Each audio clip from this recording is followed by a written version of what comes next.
and tricks. And what's new for today? Oh, yeah, far less complicated. Talk to text.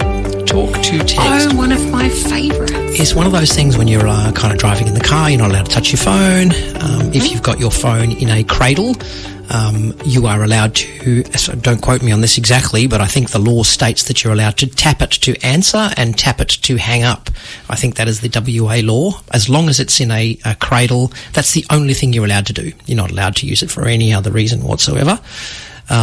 So if you want to send a message to somebody, you need to rely on Google or your smart assistant that's connected to your car or device in order to do that. And you can simply... Which actually works very successfully most of the time. Most of the time, yes. If you have the phone only, then there's usually a mode that you can set up in your phone so that when you're in the car, it detects that you're in the car, it Bluetooths to your stereo system, and then you can just say, "Hey G, stream HFM." Yes, right. You can. And it often doesn't work. It takes me 6 attempts to get it to stream HFM, and I'm very excited when it's successful. So it's worth doing it. Yeah. Just so you too can have that joy of it finally getting there after it's tried mix this and something else. But it does actually work. Stream HFM.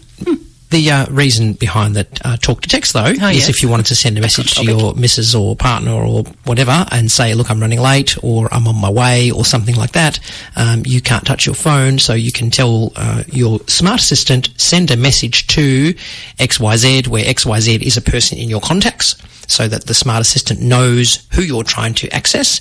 And another tip and trick we'll talk about in the future is you can specify wife, husband, mother, etc. That's handy. So you can use those words and then it associates that to your contacts, so you don't have to specifically say the person's name, like Kay, for example, there might be 3 contacts called Kay, or that might sound like Shay or Jay and confuse the smart assistant. So you can pick very distinctive, like the boss or something like that. The X.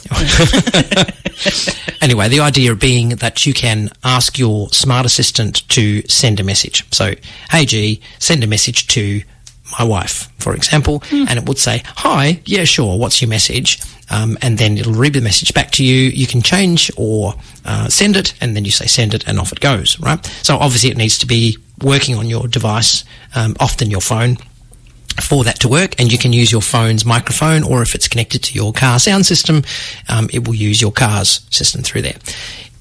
More basically, I guess, without involving the car, if you are sitting at home or on the lounge and you want to send a message to somebody and you can't be bothered typing, you can do exactly the same thing.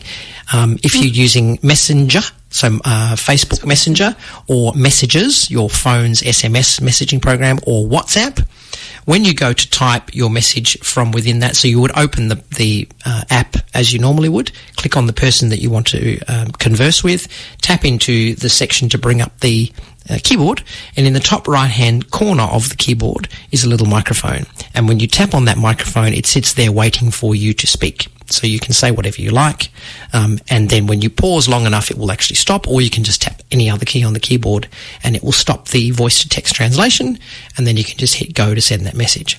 Often it gets a few things wrong, so your diction really needs to be clear, and it's better if you talk deliberately slowly, but it will learn to adapt to your voice going forward. You can also, if you're doing it from home, it's better to read the message before you actually press send. Yeah, that's true. In the car, it will say it back to you, which is useful, but this doesn't say it back to you. It just displays as you voice, it shows you the text, and you can go from there. So basically any app that brings up the keyboard in the right-hand corner is a microphone, and when you tap on that microphone, that will allow you to just speak your words, which is fantastic. Have a play with it. It's good fun, and it can be quite time-saving if you're a search and destroy typist like me.